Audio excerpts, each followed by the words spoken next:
And welcome back to my channel. Indiramma ఇళ్ళ గురించి latest update అయితే రావడం అయితే జరిగింది. సో ఫైనల్గా ఎలిజిబుల్ లిస్ట్ గురించి మినిస్టర్ పొంగులేటి శ్రీనివాసరెడ్డి గారు అయితే ఒక అప్డేట్ అయితే ఇవ్వడం జరిగింది.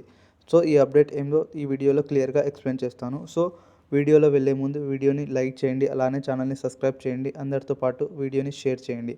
ఆయన పొంగులేటి శ్రీనివాసరెడ్డి గారు అయితే చెప్పినట్లు ఇల్లు లేని ప్రతి పేదవారికి ఇల్లు కట్టిస్తామని తెలియజేయడం జరిగింది. సెంట్రల్ గవర్నమెంట్ రీసెంట్గా ఇచ్చిన బెనిఫిషియరీ లిస్ట్ని రిజెక్ట్ చేసింది అని మినిస్టర్ గారు అయితే తెలియజేయడం జరిగింది. మన యాప్ ద్వారా డేటా కలెక్ట్ చేసి తరువాత సింపుల్గా వెరిఫికేషన్ చేస్తారు అని చెప్పారు.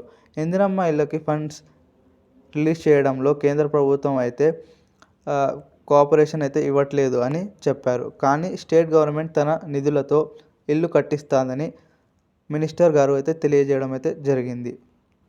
సో ఫస్ట్ ఫేజ్లో బెనిఫిషరీ లిస్ట్ ఈ నెలాఖరున అనౌన్స్ చేస్తామని చెప్పారు. సో పీఎం ఆవాస్ యోజనలో రెస్ట్రిక్షన్స్ వల్ల స్టేట్ గవర్నమెంట్ తన ఫండ్స్తో ఇల్లు కట్టిద్దాం అని అనుకుంటుంది అని తెలియజేశారు. సో ఫస్ట్ ఫేజ్లో ప్రతి కాన్స్టిట్యుయెన్సీకి 3,500 ఇల్లు ఇవ్వడం జరుగుతుంది.